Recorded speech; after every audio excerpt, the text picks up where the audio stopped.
Hello and welcome to Paradise. You are listening to Green Dudes, the only Green Day podcast that matters.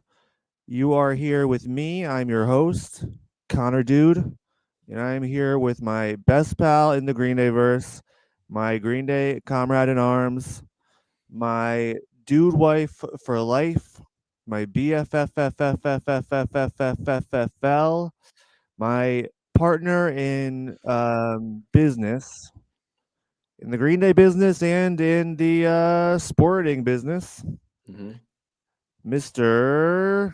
Connor B. Dude. That's right. Connor. Yeah, we haven't mentioned it in a little while, but I mean, we haven't explicitly mentioned it. We always mention that we're partners in business and that we're co-workers with Billy Joe Armstrong. All that's true. The reason for that is because Connor and I are co-owners of the Oakland Ballers, Yeah. and I recently got a email update from them. Okay, do share. Yeah, I thought you might be interested. It's from Paul and Brian. You remember them from Of course. the events. Yeah, they're big. Those guys are very popular. They're big. They Yeah. are big. Paul and Brian. Uh, this is the official Oakland Ballers investor update. I don't even know if I'm allowed to read this aloud because that means that people Wow. who are not an investor are gonna be privy to information from the inner circle. But Connor, God damn it, I'm a Green Day fan first, and I just want people to know what's going on with this team that I love and have a personal financial stake in. No, absolutely. They deserve to know. People deserve to know. We in our business dealings, we do pride ourselves on full transparency. We're not going to go into any dark, shadowy, smoky rooms and make any deals in secrecy. That's not our style. No, we're out in the open. Yeah. It says, "Hi all." When they say all, they're not talking about all people. They're addressing specifically the investors, but that's how they start it. All Hi right. all. And I just want to clarify, it says hi all, not hi y'all, right? That's right. Hi all. ALL. Because if it was maybe in the Midwest or the southern part of America, maybe the email would start with hi y'all. Yeah. And honestly, if Paul and Brian were more informal, laid back kind of guys, it could still be a y'all, but Yeah, they're men of business. So they are. this Yeah, is a yeah. little more formal than that. They say, "Hi all. It's been quite a season. As you know, the Oakland Ballers just wrapped up an incredible championship run with a 73-23 regular season record. The Oh, we best, know. yeah, and as they say, as we know, we do know. We do know. The We best know. in Pioneer League history, and then rallied from down 2-0 in the championship series to win 3 straight games in front of a packed house at Raimondi Park. The energy in that ballpark was absolutely electric. Connor, they won the fucking championship series in Raimondi Park. They won the championship series in Raimondi Park, They did. They won it. and no, I'm not. That's not a question. I know I sounded a little bit uncertain. You did. Yeah, I you sounded did. a little bit uncertain, but no, that wasn't meant to be a question. I I just, and I don't want to come off as like big headed or egotistical or anything, but I do feel like, I mean, maybe if we didn't sign up to take on this responsibility to invest this money in the team, I just don't know if they could have done it.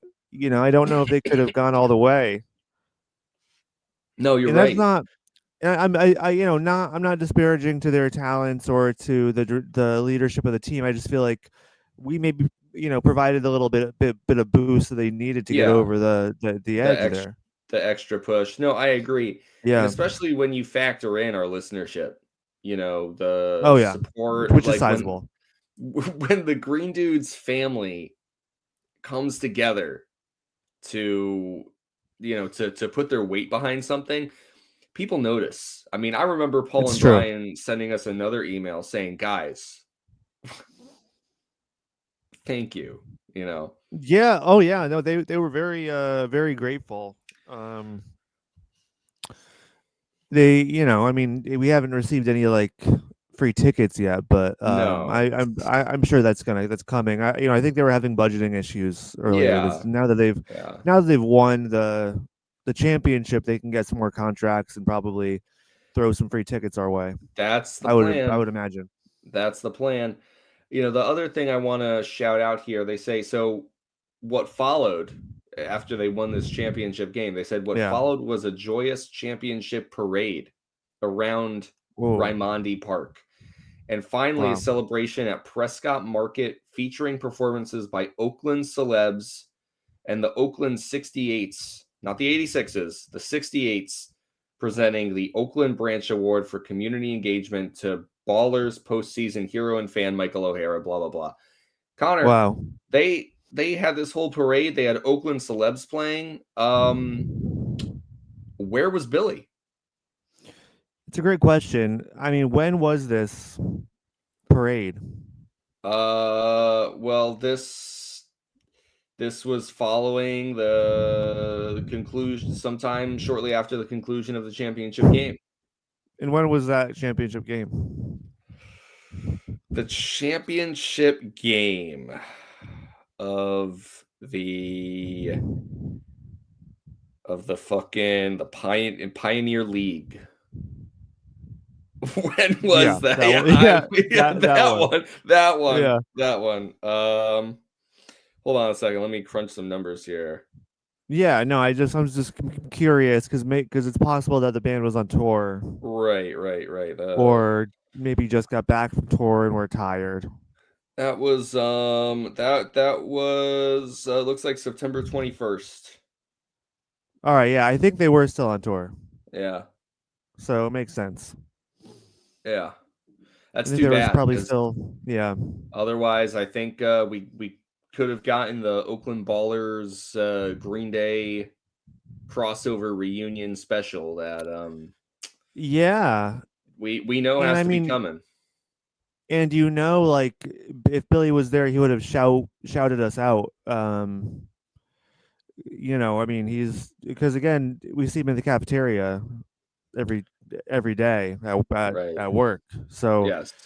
um, and I mean, almost every day he thanks us. Comes by our table because we sit together. Billy, well, there's only two chairs at our table, so we don't have like room for him to sit Yeah. down. If So he we has to we have been find, talking about getting a third chair, but it's hard to yeah, do. yeah. They don't really have a lot of chairs in the cafeteria for some reason. Yeah. But uh, sorry, what was I talking about? Billy thanking us every day for Yeah, yeah, he does. He he'll does. he'll be like, "Hey, and thanks for continuing to make the only Green Day podcast that matters." And he gives us one of these. Yeah, he says that every day. Yeah, yeah. It's really nice Otherwise, I to don't know if hear I from could. I don't know somebody. if I could get up every day and fucking Yeah, and keep steering the ship if it weren't for him. So thank you to yeah. Billy. Thank you to the Oakland Ballers. Congratulations, y'all. Yes, congratulations all. Hmm. Yeah. That's very cool, Connor. Thank you for sharing Yeah, yeah. I with just had to us. give an update. So, Um, what else is going on in your life? oh sounds like you had a busy weekend. yeah, I did have a busy weekend. I had some family stuff going on. I went to a family party in Long Island. That was nice. I'm also kind of getting over a cold Yeah, because on the last episode now. of our other podcast, you were like coughing and Yes, yeah, sneezing and and like I'm s- snotty. You like blew a bunch of snot I into the blew a bunch camera. of snot directly into the Yeah. camera. Yeah, and I'm still I just have some water here, because that's all. it was either going to be this or tea, and I've already had like 3 cups of tea today. So I was like, I'm just going to drink some It's water. a lot of tea. It is a What lot of kind of tea. tea are you drinking these days?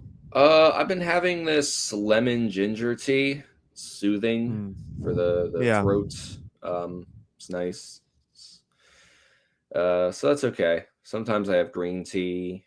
I like I got green tea. I just I don't have I don't think I like a lemon tea. I don't like I don't know what I just don't I'm not into the lemon thing with yeah, tea yeah. or on chicken actually. Those are my two. I'm anti-lemon on chicken and anti-lemon in tea. Was that I don't know if that's Yeah. weird or not. No, one of those makes perfect sense to me. The other ones, The chicken thing. yeah, because like tea and lemon is kind of like a classic combo, It is. really. It is. I know. I know. Chicken I'm and I'm just lemon is a more little more out there, I yeah. think. Yeah, I mean, I for tea, I like a cinnamon tea or I do like green tea. I like chamomile. I Yep, like just yeah, black tea too. yep. So Black tea is good. um, but lemon, it just feels like I don't know, man. Like a lemon water is good. Like But this if it was this cold Connor, water is Connor, this good. isn't just lemon tea. I'm not just having hot lemon juice. This is ginger tea Okay, with like a hint of lemon. So it's like yeah, ginger. ginger tea is good. I would do without the hint of lemon. Just my preference. Yeah. Well, I mean, fair enough. Fair enough, buddy. But I'm mostly back to normal. I'm doing Yeah, okay. You know what's funny? You brought up our other podcast, and what yeah. we've mentioned. We do another podcast. It's called Chapter Chumps, where we read books. Does kind of Yes. feel apropos to maybe mention what book we just finished reading, huh? Yeah, there's a Green Day connection for sure.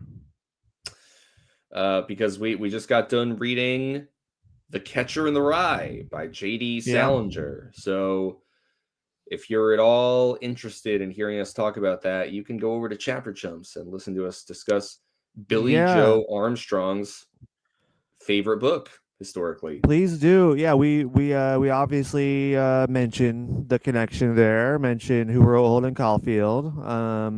I go into, the only reason I read it initially when I was so young was because of Billy Joe, primarily. And that is that's history, folks. And I will say, reading it again at 31 years old, I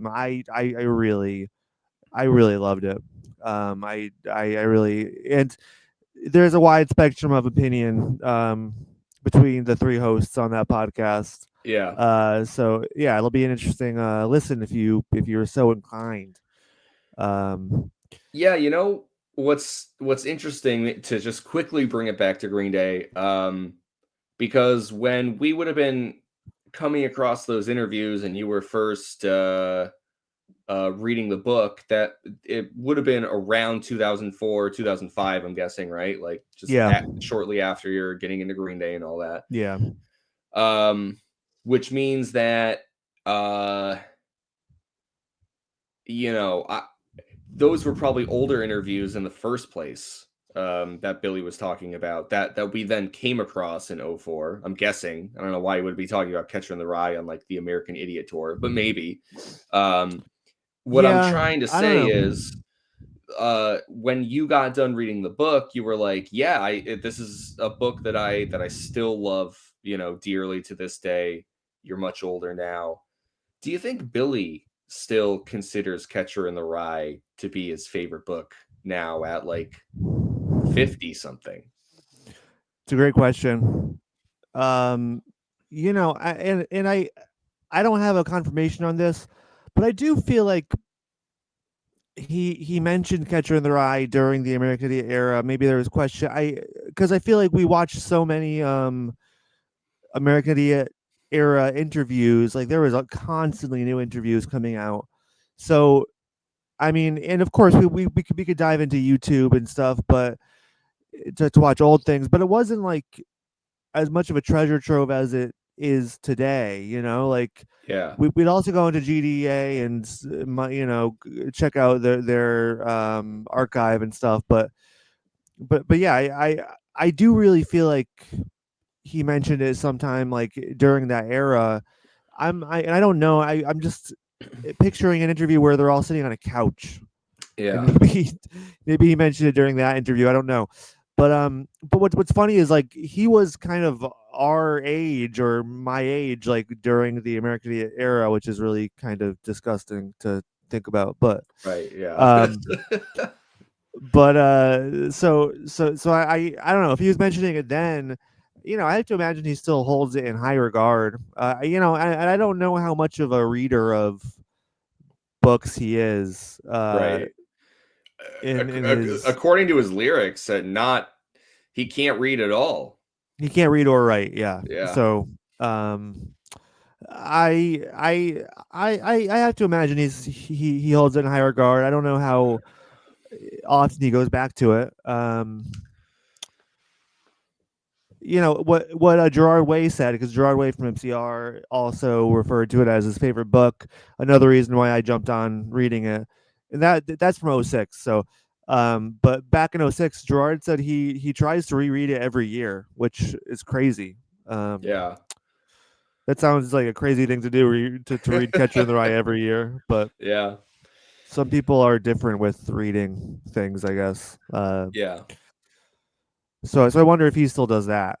Right. Yeah. Those would be really great follow up questions. Gerard, Yeah, have you read Catcher in the Rye nearly 20 more times since that interview? I And know. Billy, have you read it again at all or read Yeah. anything? Yeah. Have you read anything since Yeah. since you last were Catcher in the Rye? Yeah, no, I mean, interesting to know, and I would like to know about Billy's reading habits, and if he does. Bless you. Um, you muted yourself to not make a big deal, but I had to reference it because I saw that you sneezed, so I wanted to be Okay. polite. Thanks, Um, buddy. anyways, Billy, come on, chapter chumps. We'd be happy to talk books with you. Yes. Connor, anything else in the Green Day world that we should mention? Yeah, I mean, the only things I would really that I wanted to bring up were, they put out another pre-release track from the Warning 25 box W- set. Blood, Sex, and Booze, right? The live Yeah, it was a performance. live version of Blood, Sex, and Booze. Haven't listened to it yet. I kind of feel like for the live stuff, I'll wait until the whole thing's out so we can listen to the full concert. Right. But I'm still excited. And then other than that, they have announced one show for January. They're playing out like an iHeartRadio show. I don't know if I don't think it's a festival, but it's like an iHeartRadio sponsored Green Day show in January. So I don't know.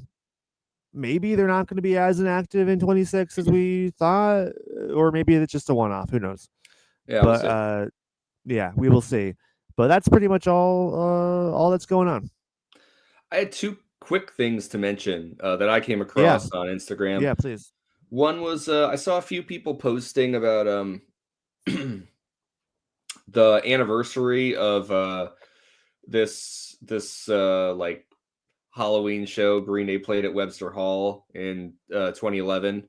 That was on October 27th, not like a day of Halloween show, but that's like the infamous Billy Joe Jack Skellington look that Have you you know ha, people really have you love. seen the set list for that show, I mean maybe at one point or another, but I don't know what it was. No. I Connor? Is This it is incredible?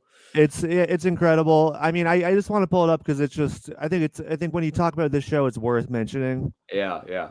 Um, that was 2011, I think, right? Yes, that's right. Webster Hall, 2011, October 27th. Yeah, yeah. Okay, I'm just gonna read this quickly. Okay. Yeah. Um, because this is before the trilogy, so they were playing all these small shows and Yeah, yeah, with crazy set lists. All right, one Monster Mash with bits of Good Riddance and Basket Case interpolated, which is yeah. crazy, Insane, insane. Yeah. insane. Loss of Control. Then it Okay. was called Crushing Bastards.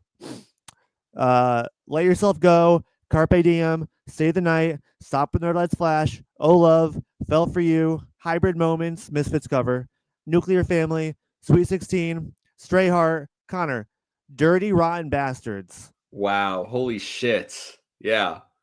The like one of the only times they've played that ever. Yeah. Eighth Avenue Serenade, Makeout Party, Wild One, Fuck Time, Wow That's Loud, Stop Drop and Roll, Foxborough Hot Tubs cover, Yep. uh, Blue Moon of Kentucky cover. Then for the encore, Murder City, Letter Bomb, Hitchin' a Ride, Geek Stink Breath, She, Welcome to Paradise, 2,000 Light Years Away, Paper Lanterns, and then they close with Going to Pass L'Aqua. Wow. Yeah, So like a full insane trilogy set before the yeah, trilogy is even out.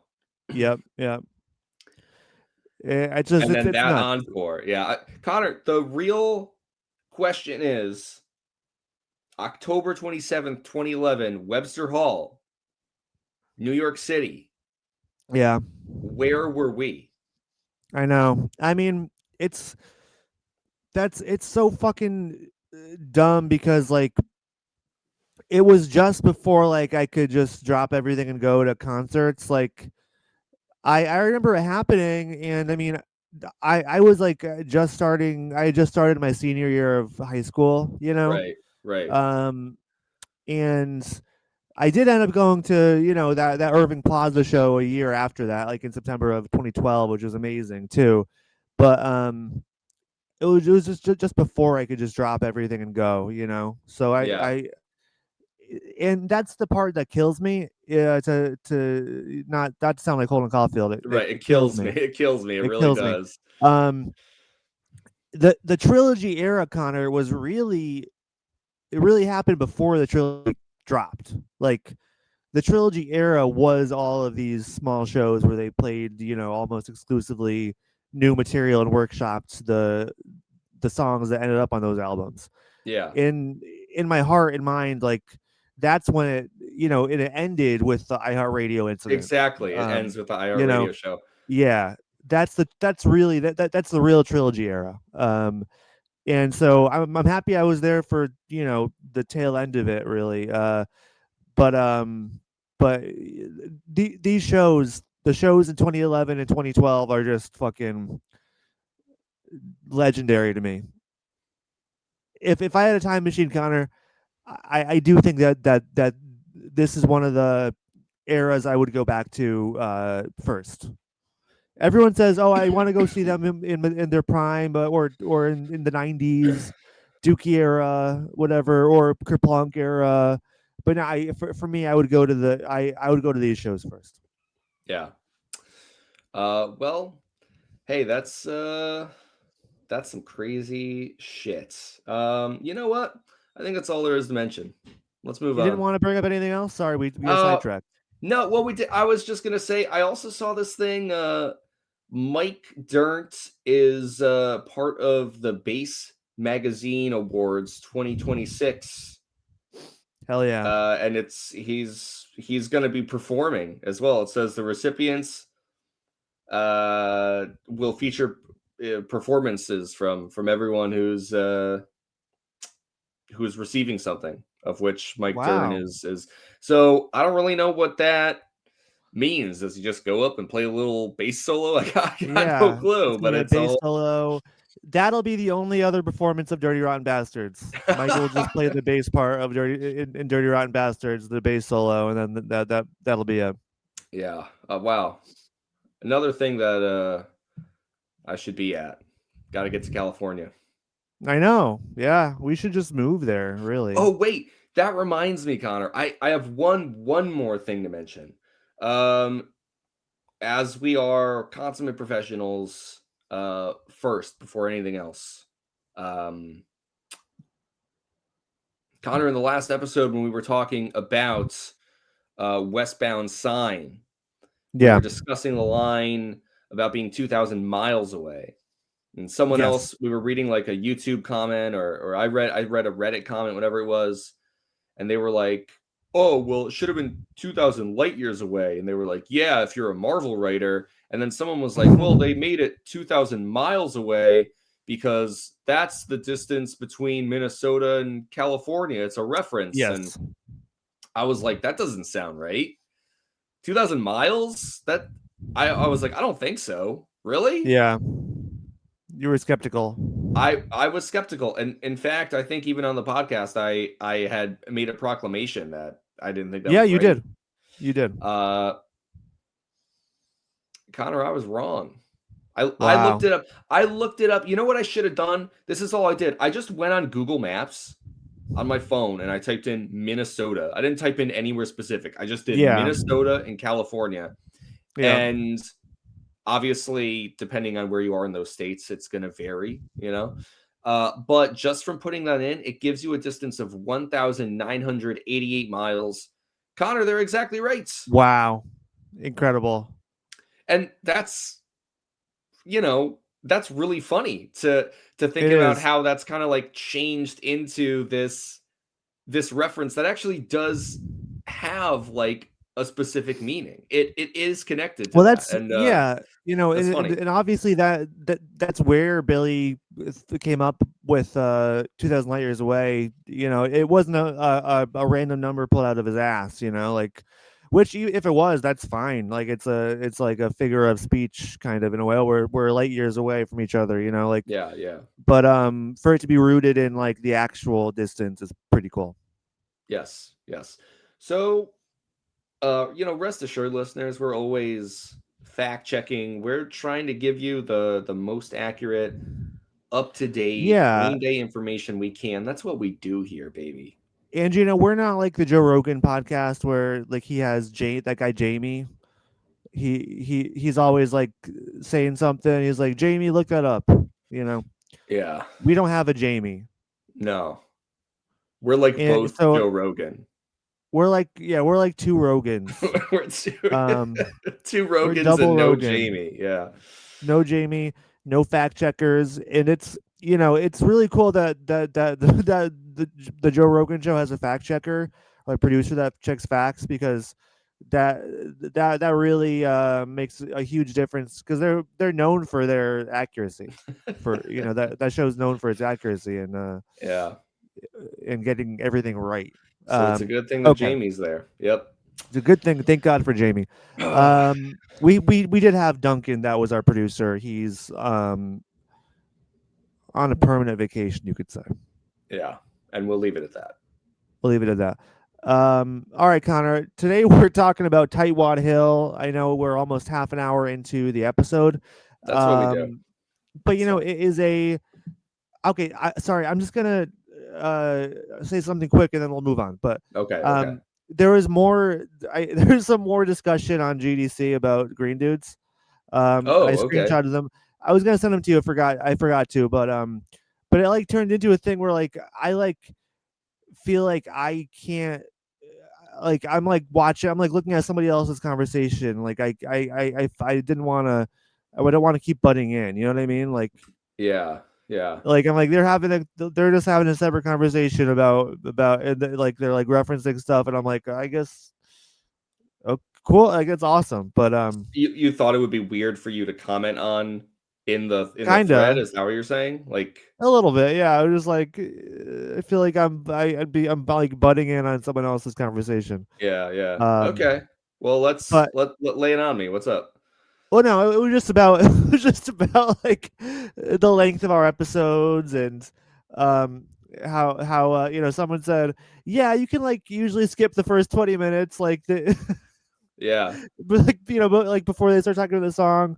But the greatest compliment we got was that person said, "Yeah, it's funny. The first part is like really funny, but you can skip it if you just want to hear the Green Day stuff." And I was like, "That's all that I need." Like, yes, where the I'm totally forward skipping the first part if all you want is the Green Day content, but we got it pretty funny, which is nice. Yeah.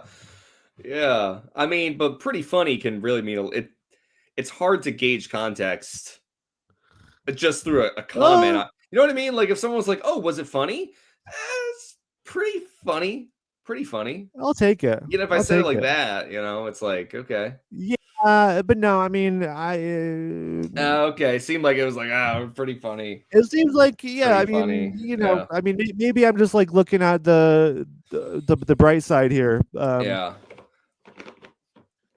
But Do yeah. do So I do mean, you it was think nice. should we shorten the segment, Connor? Because for years, for a long time, one of the things that I was like pushing for is like maybe just like shorten all the bullshit, huh? Yeah, I mean, that's the thing. We could do that. We could do that. I think that the episodes would still be long. I don't know if we have it in us to. I mean, we can experiment. I mean, that's the thing. Like, listeners, if you feel so inclined, let us know. Would you prefer shorter episodes? Um, Less bullshit.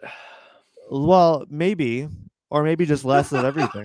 Um, Okay. like, we don't know how it would pan out. That's just we can't really control it. I mean, we have It's some just something control. we do, and It whatever happens feels like happens. you're very insecure about like the whole 30 minutes of bullshit thing. You could Well, just cut well, no, out the no. 30 minutes of bullshit. I mean, Here's the thing. It's that I never listen to podcasts we record, or very seldom do I.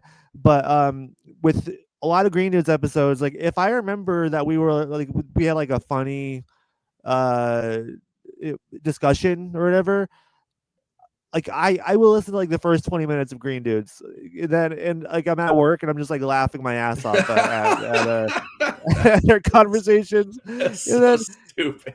I know, and then we start talking about the song and I'm like, okay, I'll turn this off. Yeah, right. um Now it's boring again. Yeah. so I'm like the opposite. But anyways, let us know. It's like we're like Burger King, have it your way. Yeah. Yeah. We need some feedback. We need some fucking reviews. I'm sorry. I know, We need we need you guys have been something. slacking on the We reviews need something. hardcore. Come on. All right. Well, All right. Anyways, Connor, Tightwad Hill. oh god. Yeah, let's talk about the song. Here we go. Is this the The real penultimate podcast. song This is the penultimate on song. Insomniac? This is it. This is the second to last song here, baby. Wow. Yeah. So yeah, we're nearing the end here. And uh, I don't know. Connor, Tightwad Hill is. I'm gonna just get this out of the way, Mhm. because the first thing that comes up with Tightwad Hill is it's got its own Wikipedia page, and not about the song, Connor, Okay. about the actual freaking hill. All right. So I always assumed that this was just some place that Billy made up. Didn't sound like a real place. But Connor, you're telling me as as Green Day authorities, as people Yeah, who spread and fact check important Green Day information, you're telling me this yeah, song's part of the place verse? and it's part of the place first, Connor. This is part of the place first. That's a different organization, but we are a Green Day authority. Right. Yeah. I mean, Yeah, I'm not trying to say we're that we're Green Day authority, like the Green Day yeah. It's authority. No. not. Yeah, yeah. Yeah, But we're yes, more this is like a part of the Green place Day. We're like a first. Green Day community, right? Yeah, we're the Green Day community. We're also geekstinkbreath.net, which Yeah. is an old an old fan site. That's us too. Um, Connor, Tightwad Hill is the popular name for Charter Hill, the hill rising to the east of California Memorial Stadium at the University of California, Berkeley in Berkeley, California, USA. Um, and so the deal is that this is a hill that overlooked this stadium, and the reason it's called Tightwad Hill is because the cheapos who didn't want to buy tickets for the games could watch up could watch the game from up on the hill for free. Is that what a tightwad is? A cheapskate? Yeah, yeah, cheapskate, exactly. Yeah, which is also in the song. The song opens up with cheapskate on the hill. Right, right, right. I just I don't know. I thought a tight wad was more like uptight kind of deal. But it's, I I guess, don't not. mean I've always taken it for like a cheapskate, but Yeah, but tightwad. anyways, yeah, let's dig in a little bit here, I Connor. guess that makes kind of sense because I Um, think a wad is like a wad of like a wad of cash. cash, right? So Yeah, if you're your really tight with wad your wad. is You're not giving out your wad willy nilly. so you're a tightwad. Okay, I get it now. Yeah, yeah, exactly. There's the other wad. Like you could think of wad. Like wad could mean Right. other And things. Like I there's could other wads you imagine can tightness of different wads or exactly whatever, of different. but Yeah, so it might be up for interpretation a little bit, but based on the context of the song, like I think we yeah, know yeah, where I we're see. at. Um, Connor, Tightwad Hill, bring me back historically to a time when you were just discovering the song, just getting into Green Day. Yeah. How did little Connor think of this song back in the day? Uh, this is one of the songs I could say I was not as into, finally. Um, I always kind of lumped together, it feels like now that I'm here talking about Tightwad Hill, I'm kind of realizing that, I feel like Insomniac kind of has this, Rotten Asshole trilogy on it with Brat, Yeah, Babs You If You Who, and Tightwad Hill. Like, those 3 songs are the just, Rotten Asshole trilogy. I like it. yeah, they're just like, fucking assholes, whatever. Yeah, yeah.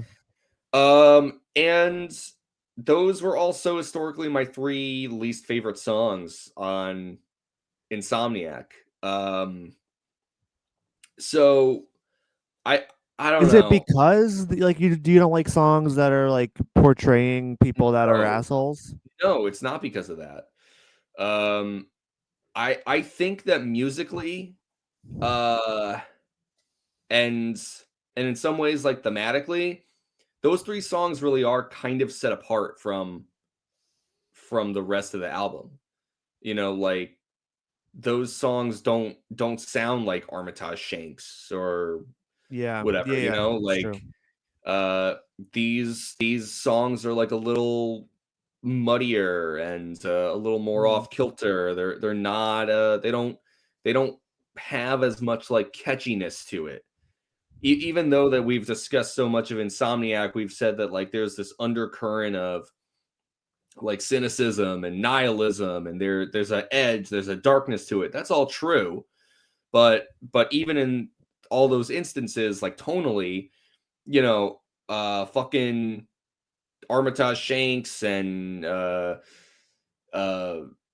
Westbound Sign, and like, so many of the songs we've talked about, it's like they rip, I mean, they're Yeah. they're good songs. Not to say that the 3 in the Asshole trilogy aren't good songs either. The point I'm trying to make is, when I was a kid, I didn't like them as much. And I do think that they're different. And so I always thought Tightwad Hill was kind of just the song before Walking Contradiction that Yeah. I had to wade Yeah, through. that makes a lot of sense. And also I think it kind of does fulfill that same function that like a song like In the End does on Dookie, where it Yeah. is like cuz that's the I think that's the second to last song on Dookie, right? But before Yeah, FOD. you're right. Yeah. Yeah.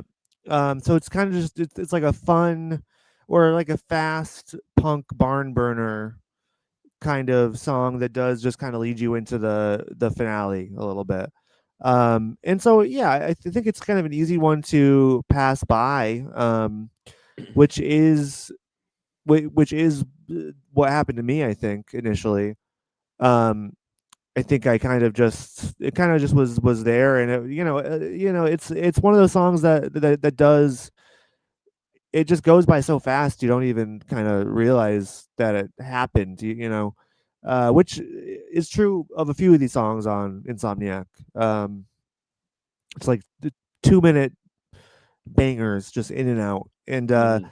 but I mean, as I've grown with it, I've really come to appreciate the whole Asshole trilogy, Taiwan Hill included. I like it a lot, and I think a lot of that comes with it just kind of being, it's part of the place verse, and it does a great job at kind of just fleshing out a little bit about where Green Day comes from, and kind of brings you into that world a little bit more, and we'll talk about that a little bit further. But so yeah, I've definitely gained appreciation for it over the years, and it's just a fucking fun song. It's just a fun, fast song that I really enjoy. So Connor, how about you? Over the years, what has Taiwan Hill come to in your you're listening to Insomniac over the last fucking 65 years Yes, yeah, and counting. and counting. Um, it has grown in my estimation. Um, all I mean, when we get to like the whole retrospective, which is coming up now, when we talk about the Yes. album as a whole, Yep. um, and we'll be ranking the songs. Yes. I do think maybe I'll have a little more to say on like this whole asshole trilogy because it is something that stands out to me on the album. Uh, because yeah, historically, it was something that I didn't really care for. Um, but I have to say I do like it more, and I think that fucking what am I trying to say? That this song here, Tightwad Hill, yeah, I like it. I like it more than I did. Um, and I think a lot of that'll come down to when we discuss the different parts of the song. Yeah. When I get into the nuts and bolts of it, why I like it more. I do like it more, but I still I guess I still feel like I don't know how's it gonna measure up to the rest of Insomniac. It's like Yeah. the best of the back half, you know? Not the back Yeah. half, but like the bottom half, I guess is what I mean. Mm. Not to get ahead of myself here. Uh I don't know. I don't know how I'm gonna feel at the end of this conversation. Let's see where it takes us. All right. Yeah, that's interesting. I mean, I don't disagree really. Like I think I mean I've grown in appreciation in the same way that I've grown in appreciation for like pretty much Green Day's entire catalog. So um I mean pretty much every song maybe I was hesitant on or didn't really engage with initially, I've come to appreciate in different ways. But yeah, they're not all equal. Agreed. So yeah, it'll be interesting to see where it all uh, lands. But yeah, let's dive into some of these individual components. Um, Connor, where do you want to start today? Why don't we start with the drums actually? Yeah, Um, the song it feels like the whole song kind of just explodes and start, it's like you kind of have like this very brief come down from Westbound Sign and then Tightwad Hill just like socks you in the face. yeah, Um, but you do get like a very, very quick drum hit announcing the yes, beginning you of the do. song Yeah, yep. before it The drum. all launches itself. I can't hear you, buddy. Oh, Can you hear me now? yeah, yeah. I missed that though. All right. Sorry. That was your headphones. That wasn't me. Oh, okay, fair enough. Then I Just guess joking. It I'll. was me. It was Oh, me. I'm right. just joking. Okay, okay. Yeah, no. Pretty. Hey, So Connor. That was pretty funny.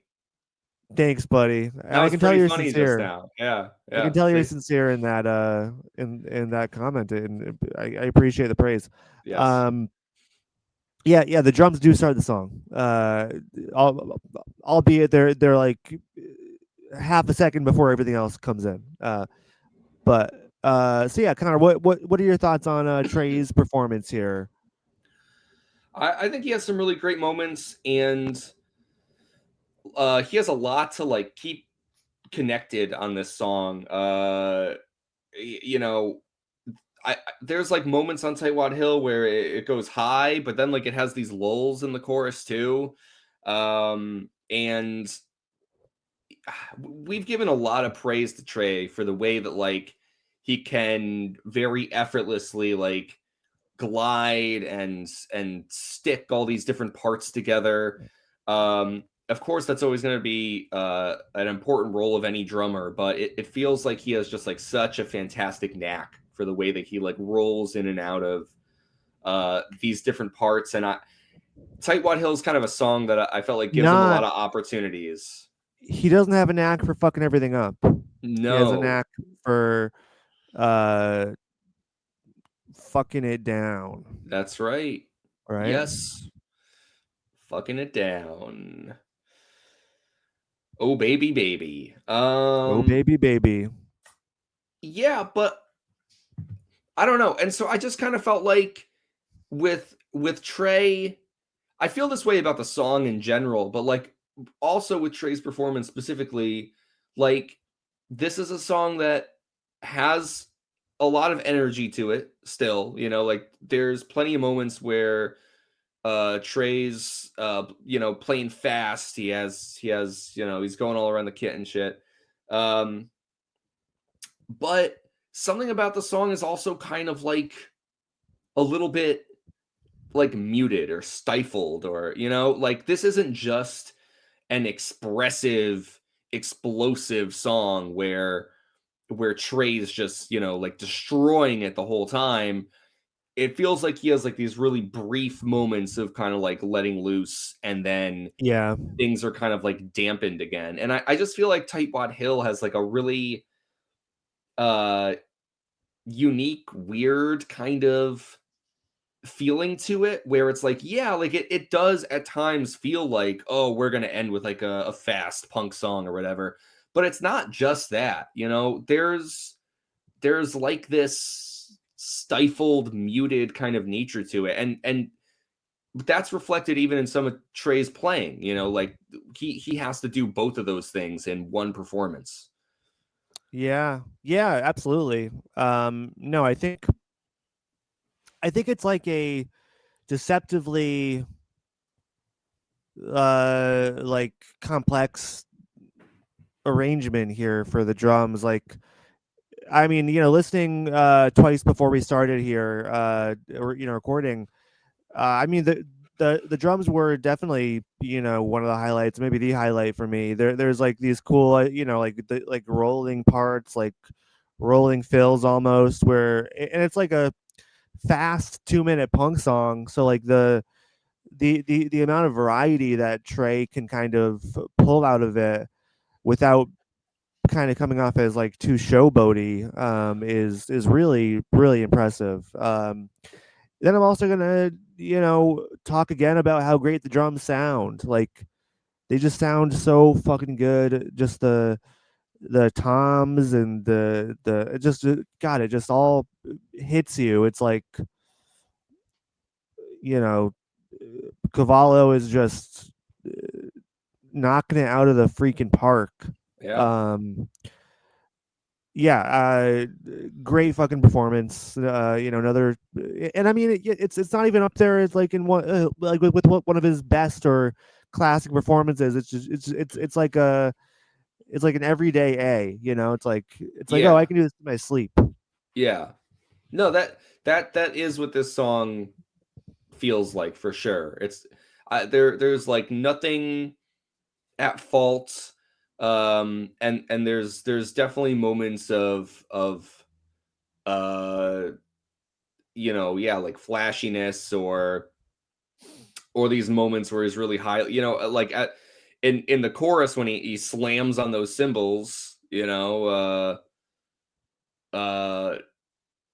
I don't like you get that almost like stuttery, like that the bam bam, when he's, Yeah, what I'm saying, man, like yeah, uh and I don't know. And then I love at the end of the chorus when it feels like it's kind of just hanging there. That's like that lull you get, before it goes back into the verse or the instrumental. yeah, And yeah, Trey has some really good moments there. yeah. Fuck yeah. Let's jump into the bass, Connor. Yeah. Yeah. this is another, for the last, I feel like the last few songs we've kind of had Mike on playing with the song or playing for the song mode, kind of holding it down in the background a little bit, um, which is a great mode for him to play in on a lot of songs. But here we are at the end, almost at the end of the record. Mike has a bit of fun with this one, Yeah, he and does. I for one appreciate that. Connor, what are your thoughts? He does. He sticks within. I'm going to talk about this more too with like Billy's guitar, but like Mike sticks within like this low register. He's playing a lot of low notes, and but yeah, he does have like a lot of movement. He has like more range, but it feels like like he's playing like this really uh I don't know, deep buzzy kind of thing. It's not like it's bouncy, but he's definitely moving around. Um I do really like, because the guitar, it's hard to talk about the bass without talking about the guitar a little bit, because the guitar I feel like is much more like monotone, much more one note. And so it feels like you could pick up on Mike's like the way that he kind of complicates his bass playing in contrast to what Billy's doing. Cuz Billy's doing a lot of the same throughout this song, and I feel like Mike uses that to sort of like weave in and out of a little bit. And I kind of thought arguably this is like when they have the instrumental bridge or break or whatever between the last two choruses.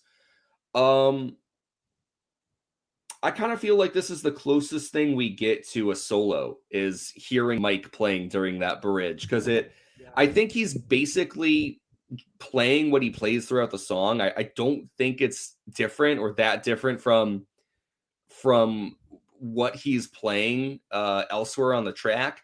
But I feel like he does put just a bit more emphasis on it, and it feels like when he plays it that way without the vocals, it almost feels like we're getting this very uh low, muffled kind of bass solo underneath everything else. Yeah, no, it does feel like a little bit solo-y. I mean, or at the very least, it's like a stand-in for where a solo would be, or emphasized in a subtle way. And yeah, I mean, it's like a fun little it'll be like showing for Mike. It's just again very very fast. It goes by quickly, and I mean, if you're not listening intently either, it's like you might not even pick It's up easy to on it, but miss. it's just Yeah. it's yeah, it's easy to miss. It's a fun moment, and that's, I mean, that's like what makes Insomniac in this song so awesome, is that it's just like, you can take it as the big picture, and you're like, oh, this is a fun fast punk song, which is really cool. But then you dig into it, and like, uh, Trey is doing cool shit, Mike is doing cool shit, and that's kind of uh, there for you if you want to pay closer attention. And then, again, uh, props to Mr. Cavallo. Yeah. Uh, the bass is like so nice and warm, and like it kind of has like a bouncier tone to it, at least. And you can kind of pick up on it in a way that you couldn't for the last few songs, which is welcome. And obviously, it's all just like what the songs need. They're all individuals. They're all unique in their needs. But yeah, you can hear the bass pretty well on this song, and sounds pretty rad. Yes, yes, And Connor, you mentioned the guitar is kind of simple here, and I think I saw it's only three chords, which yeah. is the kind of common wisdom people have about Green Day as a whole. They're like, they only know three chords. Mm-hmm. They only Mm-hmm. know three chords. How could there Mm-hmm. not? That's not real rock and roll music. That's not Mm-hmm. real music. Led Zeppelin, they could play six chords. No. Um, but yeah, so it's a very simple song. Connor, what are your thoughts on the guitar here? Uh, it is really simple. Billy doesn't have much range. I think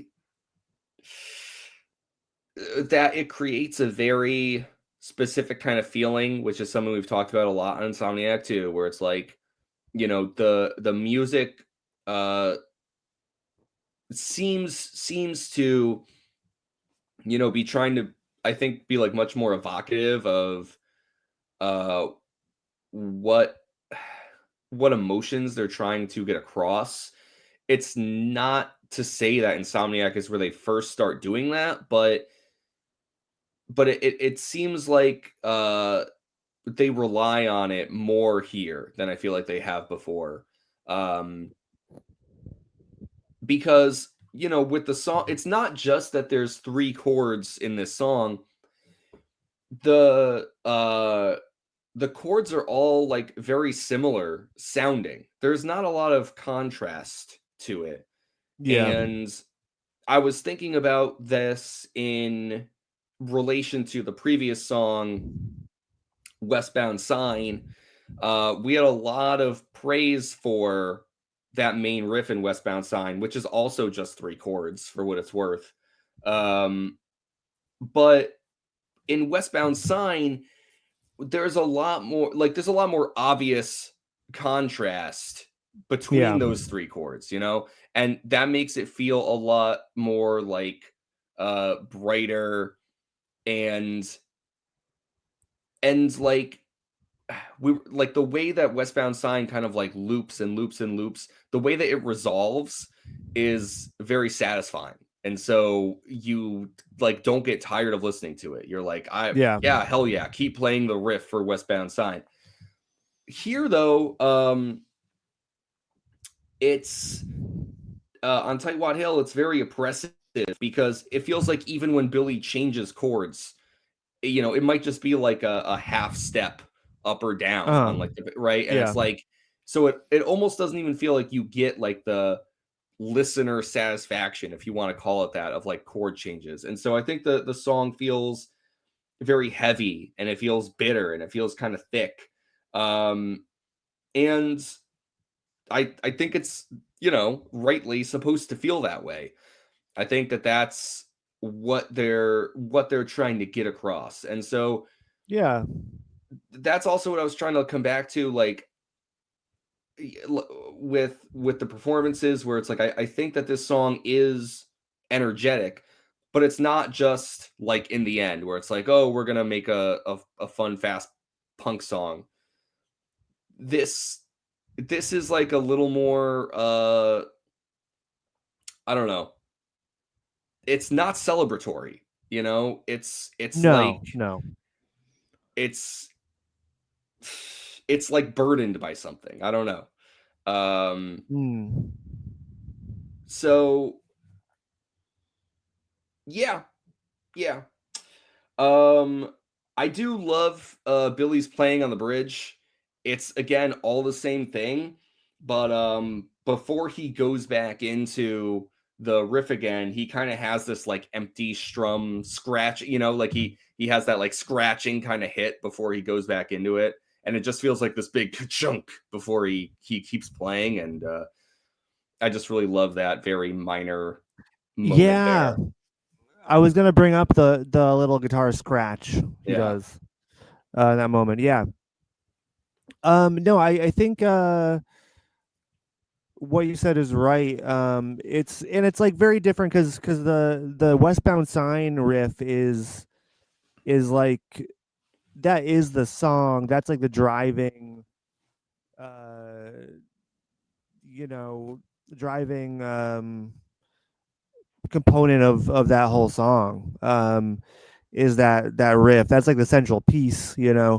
Um, the guitar on Tightwad Hill is more like just a vehicle for the story Billy wants to tell about Yes. Tightwad Hill.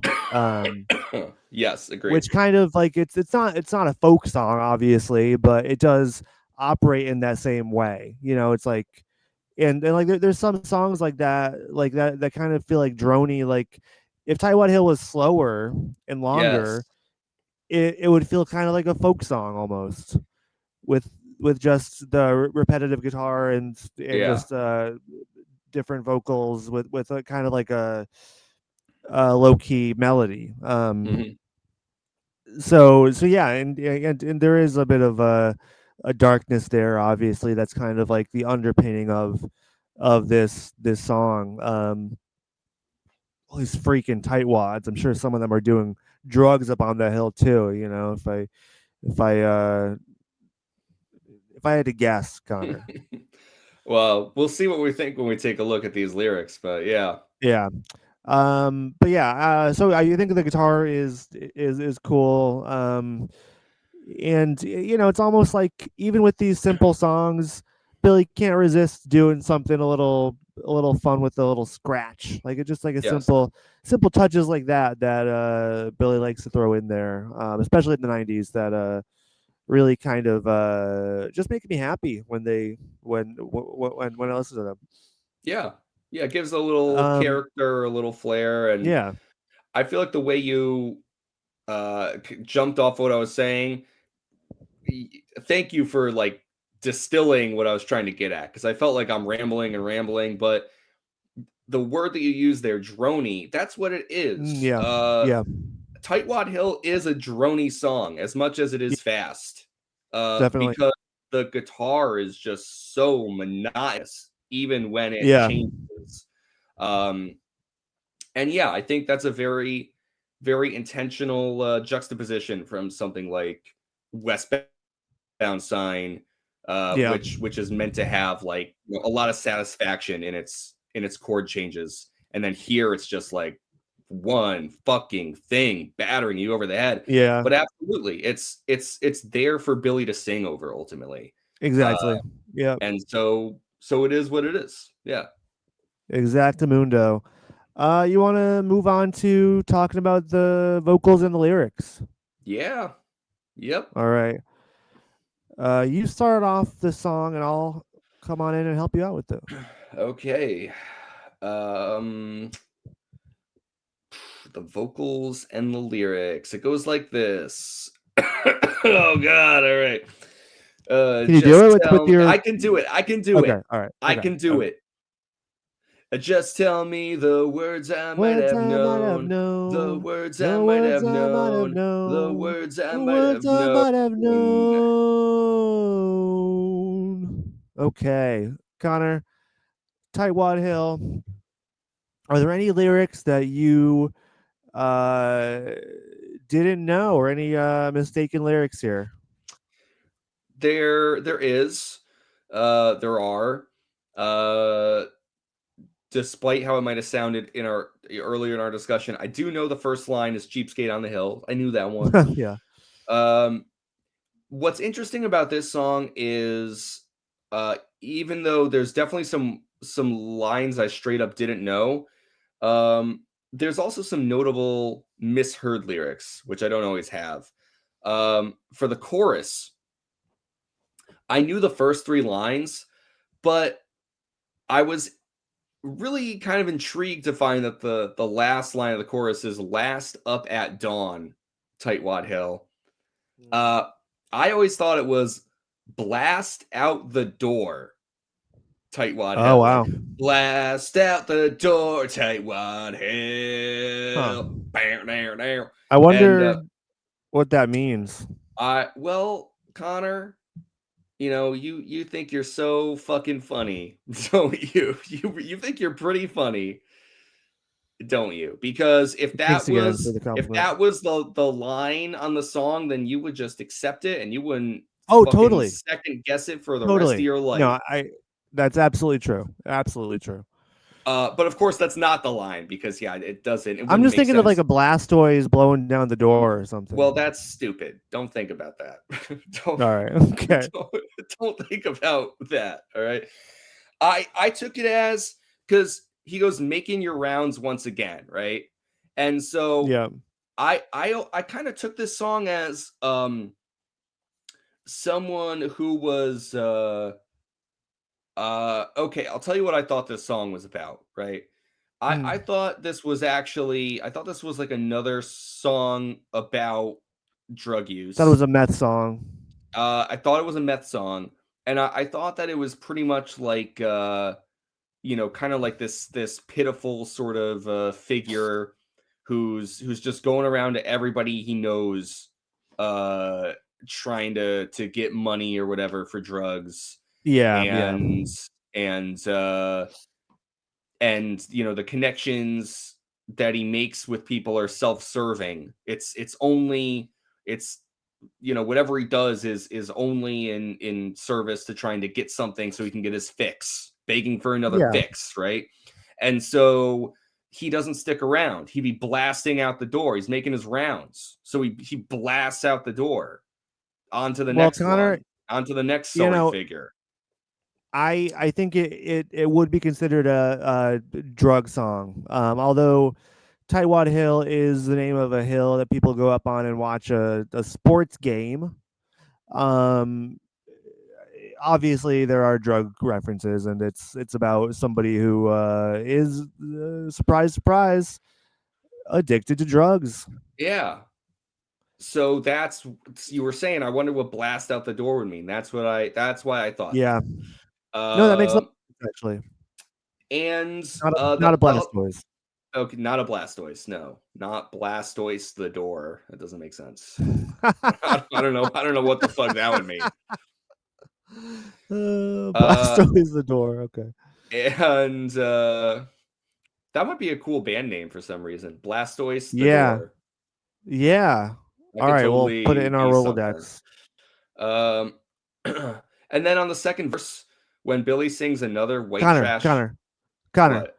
Put that in your Rolodex right now. we're we're not gonna do Get out, that. pull out your Rolodex and put it Okay. in there. Okay. All right. Hold on. Let's see. Band names. That's what you call it? My Rolodex? Is your Rolodex out? Is your Rolodex out? Yeah, I'm typing right now. You pulled out. Okay, you pulled out your Rolodex. Blastoise the door. I'll tell you what, as a fun little thing, I'll tell you a couple other band names I put on here that I haven't shared with you All right. yet. Oh, this one was actually because we were reading Catcher in the Rye. Holden uses this Yeah. word, and he says the word yellowness. Ooh. I just thought that was kind of cool, like a simple Yeah. yellowness. And he also says something about fun to be yellow. Thought both those were cool. Um, and then here's one more for you. Uh, Snaggleteeth. Snaggleteeth. Yeah. That's cool. What about James Castle? Yeah, someone might have that already. Yeah, maybe there's just a guy named James Castle who's a songwriter. Yeah, someone's already done that. All right. Anyways, I was gonna say I thought the line Blastoise the was door is kind of like Portugal the Man. yeah. Yep. Wow. Yeah. This is pretty funny. This is really pretty Yeah. funny right now. It really is. All right, go ahead. I thought the line was another well-dressed mannequin. Oh, okay. Okay. And I always took that to mean like someone who's just puts on a front, like oh Yeah. they look like all sharp and put together, but they're really a fucking shit show They're not even like a real Mm, person, a well yeah. dressed mannequin. Uh, there's definitely some lines in here I just didn't know at all. I'll quickly shout those out. I didn't know that it was Town of Lunatics or Turning Tricks for Speedballs. Um, and I guess the other line on the second verse I wasn't sure was on display to rot up on the hill. But everything else there I got. So there's Okay. still some chunks Yeah. here I was missing, but Not bad though. most I mean, most of the song, yeah. for a song that's like sung very fast and it's very short, you got a good, good amount of the lyrics right. Yeah, Um, Town of Lunatics, I think for me is the only big one that I wasn't super familiar with. gotcha. Um, only so I wanted to make this connection, Connor. And in the first verse, the line "Sugar City urchin wasting time." Do you know where Sugar City or that idea comes up again? Um, is that on foam?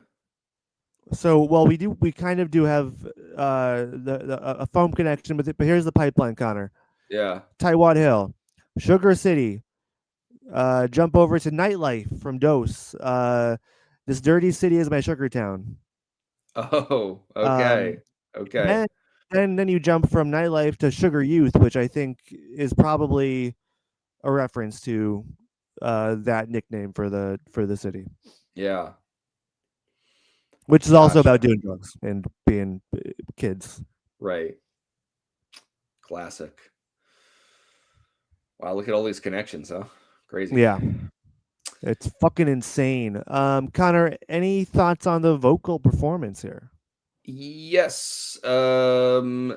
I do really like it. We were saying how um a lot of this song is kind of in service to Billy singing, so I think he really delivers on it.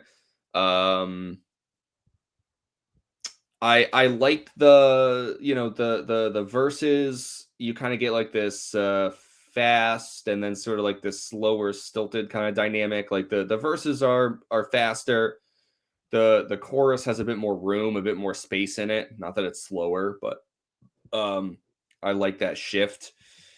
And Yeah. I think there's like some good harmonies on here or double tracked vocals. I'm not really sure. Oh, I was gonna mention the harmonies. Yeah, some good subtle harmonies with Mike. Yes. Especially but having the time of his life is like a really Mm, standout delivery on this yeah. song. Um so yeah, I think it's another performance that I think gets across this kind of like manic uh sort of energy. In some ways, it does kind of remind me of what we were talking about a little bit with Catcher in the Rye. Holden Caulfield's this figure who uh, doesn't doesn't ever slow down until he has to.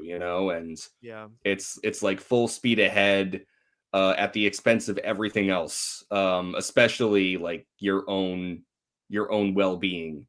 Yeah. Very self-destructive, and that's definitely kind of all over this album in several places. But Tightwad Hill is, excuse me, is a song that for me I really associate that kind of like energy or that kind of feeling with it. It always feels like the character in this song is just on a one track way to falling apart.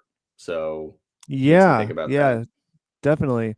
If Holden Caulfield were alive in the '90s and lived in the East Bay, this would be like the story of his life. Yeah, yeah, I believe that. Um, yeah, no, I think the vocals here are great. There is kind of another more nihilistic snotty bent to his vocals, which are really great. He pitches that inflection just right. Um, Especially when the way that he sings Tightwad Hill is yes, yeah, like very definitely. sneering. Yeah. Sneering is the right word for it. Absolutely.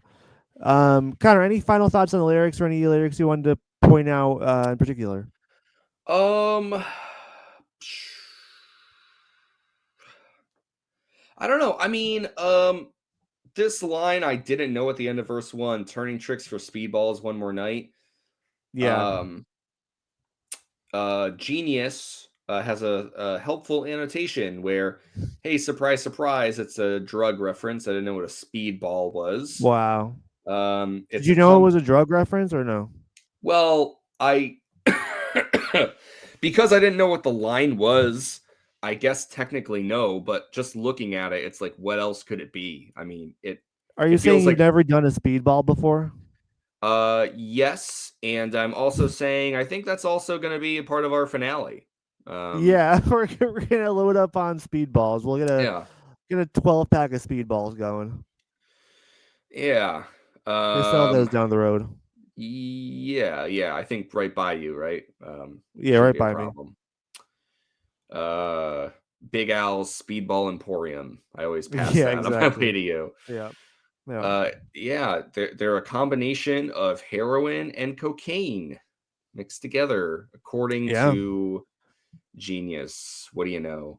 Um, Injects it together in a single shot. yeah. And I mean, it's important to note, Connor, that the people in question recur to this to keep their addiction going. Yeah, I wasn't gonna keep reading because It's a cool way to phrase it. The yeah, people in question recur to this to keep their yeah. addiction going.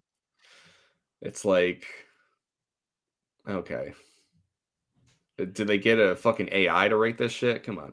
I don't think so. I don't think AI is capable of being this like humanly dumb. Yeah, We're yeah. trying to sound smart in a very human way. That's what it is, isn't it? Yeah, Yeah. it's the trying to sound smart for sure. It's a good thing we never do that. We just sound dumb the whole way No. through. It's okay to be dumb, loud, Uh, proud, and dumb. Um, I guess what I'm wondering, Connor, is anything else about this song, do you think? Because it could be lyric wise, but I just mean about like what the song's about. Because we started off saying, Yeah. "Hey, this is a reference to a real place," and I was like, "Oh, well, I thought this was just like a whole drug song," and you're like, "Well, it is." Um, do you feel like that's ultimately what this song is about? Because I don't know. I feel like even with the other songs on this album that are heavily focused on drug use, like we also talked about like it's not just that. We've made a lot of jokes about like, oh, it's not just a meth Yeah. song. This isn't just the meth album. I feel like I remember with like our brain stew discussion, or like even going into Jaded, right? It was like uh that there's more to it than that, you know. If you go back and listen to those discussions, where we're saying that it's more than just that. Do you think that's still true with Tightwad Hill, or is this really just kind of like a caricature, or a portrait of a person uh, consumed by their addiction? Yeah, I think it is less so a portrait of like one person consumed by addiction and more I think it's actually summed up in the line town of lunatics. Like I really kind of feel like it's just about like that area, like Tightwad Hill and the people that hang out around that area. So it does seem to be, to be focusing on one person who is uh you know going for a ride or whatever with their speedballs, but but I think it's really really just uh, a painting of like that hill or that area surrounding the hill and the type of characters that turn up there. Yeah. Well, hey, I like I like that idea. It feels like kind of a snapshot of this weird time and place. Almost when you Yeah. put it that way, it almost feels a little bit like Welcome to Paradise Yeah. in a really dark, sick kind of way, where it's like, yeah, Welcome to Paradise is Yeah. obviously also about like Billy or the character in that song like coming to terms and finding like home in this in a place that like they used to fear or feel uncomfortable in, like they're now at home like with the freaks, you know. um And now it's kind of like now they're sick of the freaks. They're like, fuck, this is actually exhausting living here with these fucking assholes. right, yeah, this is sort of like the other side of it in some ways, where Yeah, a little bit. Yeah. no matter where you turn, it's like, oh, it's almost like the place itself kind of destroys people in a way. Yeah. Yeah. Yeah, definitely. Yeah. No, I think that's right.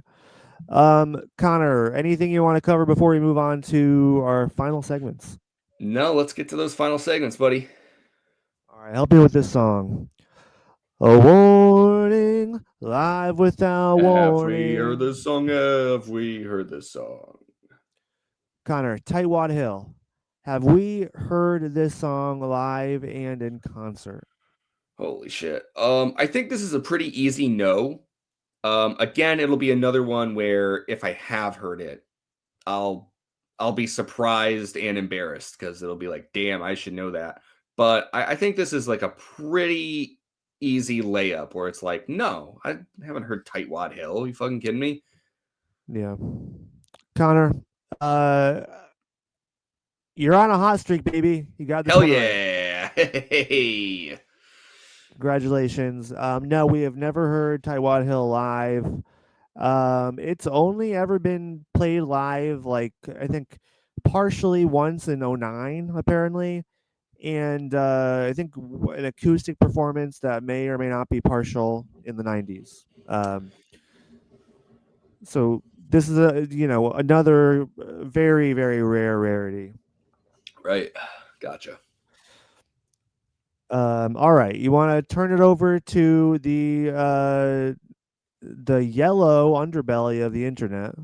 That's right. Yes. Uh, let's take a look at the anti-social media. We are. All right, Tightwad Hill. Let's see what the people have to say. Okay, first up, we're on YouTube, of course. This is Max Burby from 5 years ago. Max says, I don't know why, but I still keep hearing Cheesecake on the Hill. BTW, great song, just like all the other songs of Green Day. Wow. I love the non-discriminatory support. Just all songs of Green Day, they're Just like all all the other songs of bangers. Green Day. Yeah. This guy just loves Green Day. Cheesecake on the Hill.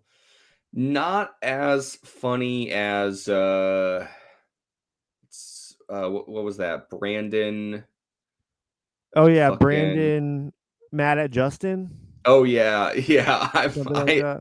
I am Brandon. Yeah, Mad at that Justin. was classic. That was That great. that still gets me. That still gets me. Cheesecake on the Hill is okay, but it's not laugh out loud funny. No, no, no. It's just pretty funny, you know. It's pretty funny. Keeping up with the what I assume are misheard lyrics, we have Clement IB6PL from 1 year ago, who writes simply "banana ride" Oh, instead of "bumming a banana ride." I ride. think But oh god, now my coughing's catching up to me. "banana ride." Right, right. No, I can. when you sing it, it almost it's like I'm like okay. Yeah, I mean, it I guess works. if I heard Blastoise the Door, then Banana Ride is fine. Oh yeah, that's acceptable. Everything after Blastoise the door is within shooting range. Um, Next up we have Seba Squeezer, I guess. 10 months ago, Seba says the chord progression sounds like FOD, but still, hell of a song. It's funny because it feels like it's supposed to be shade at FOD. Like, Yeah, I don't. damn, imagine sounding like FOD. But still, I know. I mean, I don't particularly think that this sounds very much like FOD, but I mean, maybe the progression is similar. People are saying that. um, yeah, I mean, I've never thought that, but I feel like I can kind of hear it in the dun dun dun dun, you know. Yeah, yeah, yeah, I yeah, I feel like I kinda can because it feels like he kinda just plays the same chord for a bit there. It's just that strumming yeah, pattern, you know? But, yeah. That's true. uh, never thought it, can kinda hear it, yeah. Yeah. Next up, we have Dry Herb Voter from 8 years ago. Dry Herb says, "A walk to a bad job."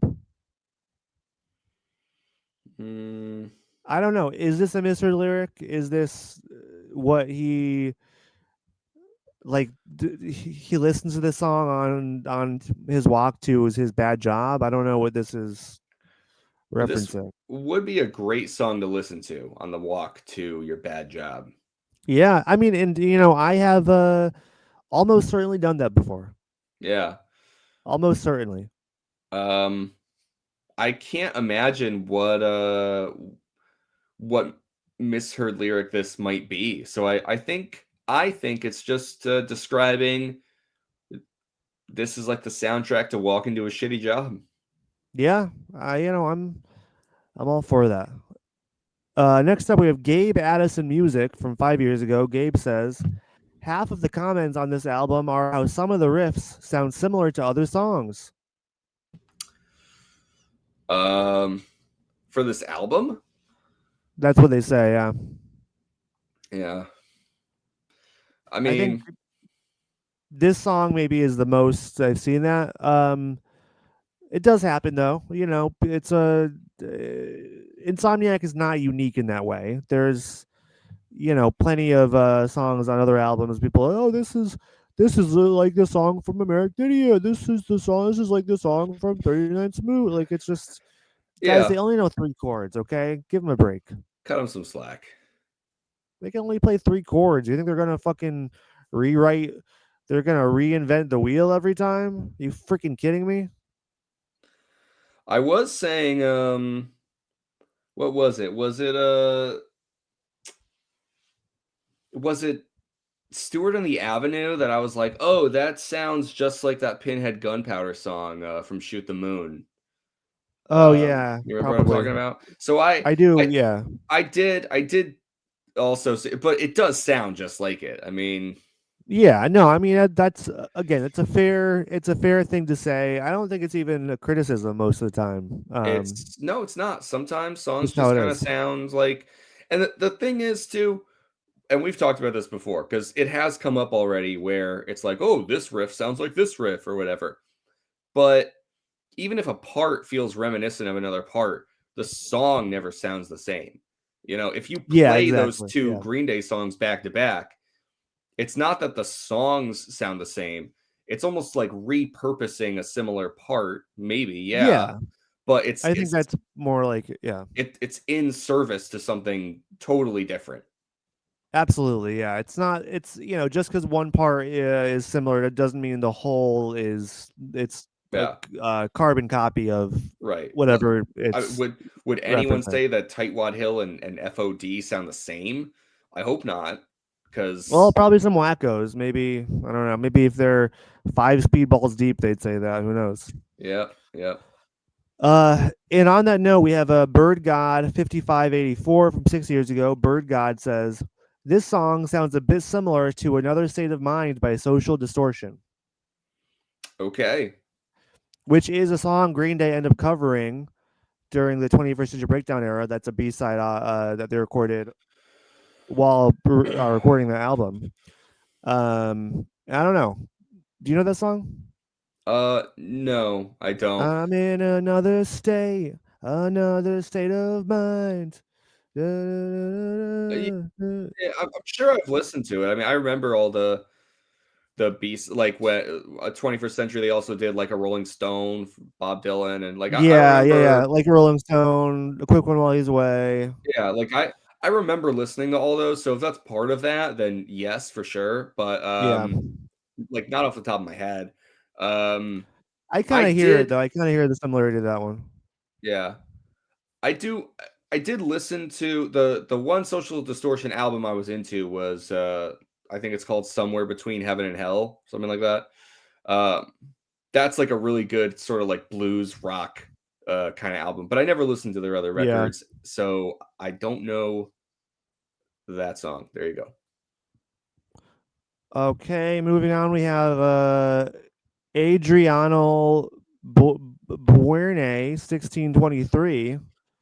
Or maybe it's Adrian Alberne. I That's think Adrian. yeah, Um, Adriano. Yeah. not Adriano. Anyways, Adriano says, this thing onto hell. The other street is running out. Sugarcane will not run out. Down, down, down onto six. Begging for another Chrissy night. In all caps. Making our house towards the end. Turning a fin. See him damn. Burning alive. Burning daylight. Last for the house, Tightwad Hill. Trucks here in a gang. Never always managing. Another spider gone at the hill. Leave him all right. And she said it's right. My mother is a lot to you, and a dinner for him. Sounds like you're about to cast a spell, Yeah, like it's yeah. a witchcraft. It might be At dark first, magic. yeah, I was like, is this just a completely botched, misheard version? I don't think so. I think this is like some weird some weird like fucking like fear mongering like Christian version of Tightwad Hill. Like they Yeah, yeah. Just a rewritten version yes, by by the Wiccans yes. or So I don't something. know. Pretty odd thing to do. Yes, but we love it. Adriano, bring them on. We want more of this, please. Now I do think the name is Adriano. Okay. It's a very witchy. That's a very witchy, like a witchy name, isn't it? Yeah. Adriano. Yeah. Yeah. Next up, we have Raul Martinez, 5649 from 9 years ago. Raul says, this song creeps me out really badly. Still one of my favorite songs, but for some reason, the chorus just creeps the absolute fuck out of me. I don't even know why. Huh. Um, I don't know. Does any Green Day song creep you out, Connor? I don't think so. I don't think so either. I think like the strongest arguments for creepy would be like fuck time or makeout party, you know? Yeah. But no, I mean, no, I don't get creeped out. I don't really know why they would. I don't know why they would be creeped out here, but it's an interesting phenomena, Yeah. personal phenomena. Yeah. I mean, I don't know. I feel like I can almost see it. Not that I think this song is creepy either, but again, like I do think there's this like weird I do think there's like this undercurrent of kind of like an insidious nature to it. So I could see Yeah, how someone could be conceivably a little yeah. creeped out by it. No, I think that's right. Next up, we have Freaky Kid 101 from 14 years ago. Freaky Kid says, is it me, or does the title of this song sound a little wrong? It's not just you. No, this is a tight wad. If you if I mean that does really spur the imagination to go running Yeah. wild. What Yeah. what what is this wad? What does this wad consist of, and why is it so tight? Yes. Yeah. Those are the Those questions running are through your mind. the natural questions to be asking. Yeah. Uh, Blue Ballerbals from 12 years ago says, asks, is Sugar City a reference to Crockett? And Nathan Rock 5765 replies, yup, the song is about Crockett, which I guess is a town in California. Oh, okay. So that's Sugar Are City. so that Crockett, California is called Sugar City, I believe so. apparently. I Huh. believe so. Definitely not because of drugs or anything, right? I'm sure it isn't. They they've got sugar factories, I guess. No. Looking Next up we at have a Shoop. Crockett. I'm on the Wikipedia for Crockett, California, Connor. How's it going? And on here there is a part called Sugartown. It says in 1906 an agricultural cooperative of Hawaiian sugarcane growers bought an Look at that. existing beet sugar factory, refitted the facility, built additional structures for their refining needs, eventually turning Crockett into a company town for the California and Hawaiian Sugar Company. Look at that. So Sugar there's factories. there's historical precedent, and so it was literally called Sugar Town, which you also had referenced from Nightlife. This dirty city is my sugar town. Also, on top of Sugar that, Town. yeah, What's exactly. up? On top of that, though, Lady Cobra, who is the rapper on Nightlife, she's a tattoo artist, and I think the tattoo shop she worked at was called Sugar City Tattoo. I think Okay. so. It's all there. It's All the all there. pieces are all coming together. Okay, what's next? Yes. We got a couple left here. Next up, we have Shook Gaming. Shook Gaming says, whoever hates this song is an 8-year-old who only likes 21st Century Breakdown. Wow. Those are some fighting Shots words. fired. Shots fucking fired. Um wow, you just know the person who wrote this is 13. Yeah. Yeah, Punching down you at 8-year-olds. exactly. They're 12 and a half. Yeah. A bunch of posers if you hate Yeah. this song. I bet you only know 21 Guns. Yeah. It's Just funny just because I very funny reply. in some ways I feel like I don't know. It's way more interesting to be like a huge fan of 21st Century Breakdown than of Insomniac. Like, Yeah, no, I mean it's definitely more of the posers are the ones that are like, yeah, they didn't.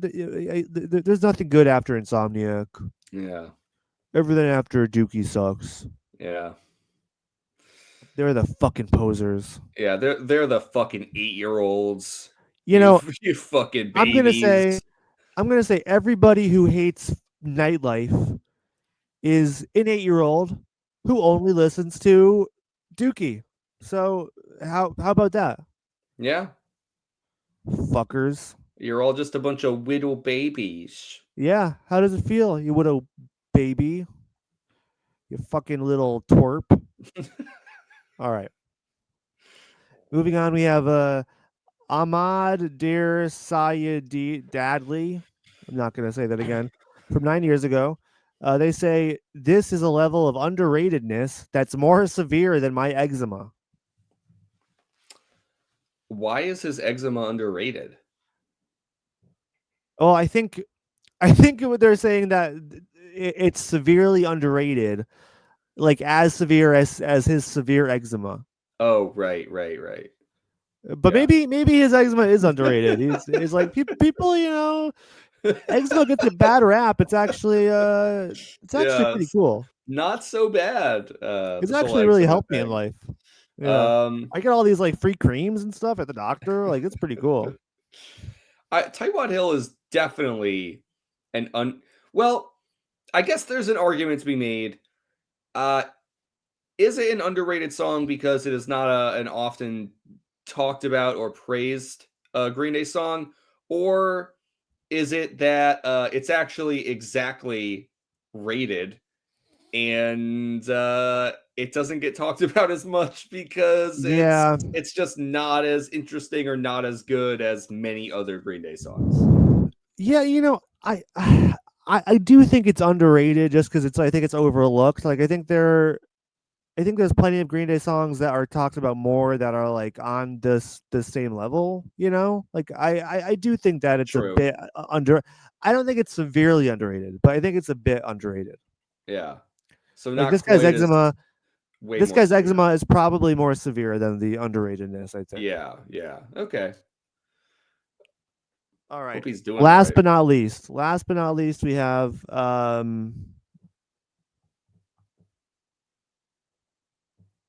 well, this is a boring comment to end on, but good Oh, vibration 5555555.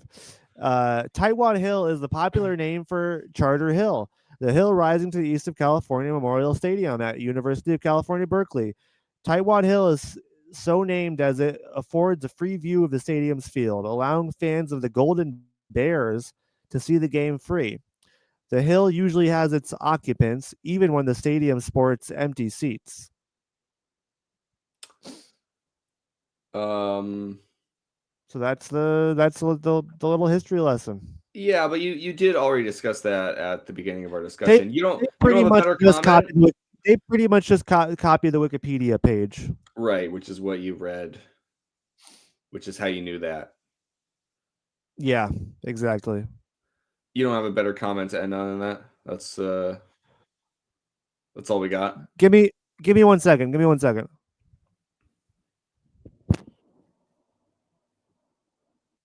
You gotta talk. Vamp. Oh, you need me to vamp. Huh. Tightwad Hill. I'm just wondering how big this hill is. Like that they have a vantage point into the stadium. Like and how big is it? Like does it get crowded?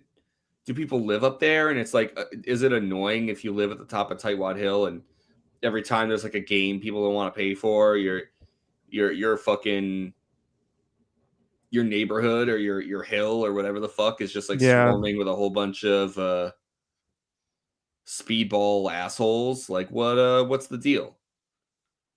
You know? I mean, it's probably not a very fun place to hang out. Like I have a hard time believing it's just this perfect little green hill with nothing like developed on it. You know, like Yeah, what does Tightwad Hill even look like? I bet you there's a Starbucks on it today. There's probably a Starbucks on All right, so no interesting it. comments, but we'll end on I found it's been played live once in 1998 on KLX, and it is on YouTube. If you listen to it right now, it's actually sounds pretty cool. All right, sweet. So the only real live performance is an acoustic performance, which is pretty unique. Yeah. Uh, Connor, from that side, it's underrated. Who the fuck wins comment of the day? My vote is going for the person who said it's like walking to a bad job. Oh yeah, okay. It's like whoever left that comment is pretty mysterious because we don't really even know the intention. And also, No. I think the username is really great. Dry herb voter. What does that mean? Yeah. Yeah, I wish I knew. I don't even care to think about it. No, we'll leave it all up to mystery. Dry herb voter. Thank you so much. You have one comment of the day. We appreciate your service. Please reach out to claim your prize. Connor, any final thoughts on today's discussion at all? Yeah, I don't know. I feel like there's some stuff about the song that I don't know how well I articulated my thoughts on, or but I think our discussion was thorough enough. Yeah. I don't really feel like my opinion is much changed. I do like the song more than I did when I was first listening to it when I was younger. Um, but I don't feel like I'm really ending with like too much of a new understanding either. And so yeah, I don't know. I guess even though I appreciate the song more, um, I feel like I still have a bit of like my childhood disregard for it that has never completely left me. Like that Mm. part of me is still there. That's sort of just like, yeah, Tightwad Hill, Asshole Trilogy. Um, we'll see where they fall in the album ranking when we get to it. Yeah, that'll be interesting. That'll be interesting. I myself have no idea where I'm going to place it. We'll see. All right. Next week we talk about the final song on Insomniac, "Walking Contradiction." Pretty big, Yeah. pretty big moment. Um, all right, folks. If you liked the podcast, please leave us a nice 5-star rating and a glowing review. We are desperate at this point. Please, please, please. Even if it's just a Chat GPT review, type in, oh, 5 paragraphs on how awesome Green Dude's podcast is. Generate that and paste it into the fucking Apple Podcast review space. I'm joking. Don't do that. That would be reprehensible. Do not do that. But if you do, it's like I can't really control it. You can follow us on Twitter and Instagram at Green Dudes Pod. We don't really post much there anymore. I kind of dropped out of posting a lot just to Yeah. see if like the numbers would change, if it like would move the needle in it, like, but it doesn't really do much. So who knows?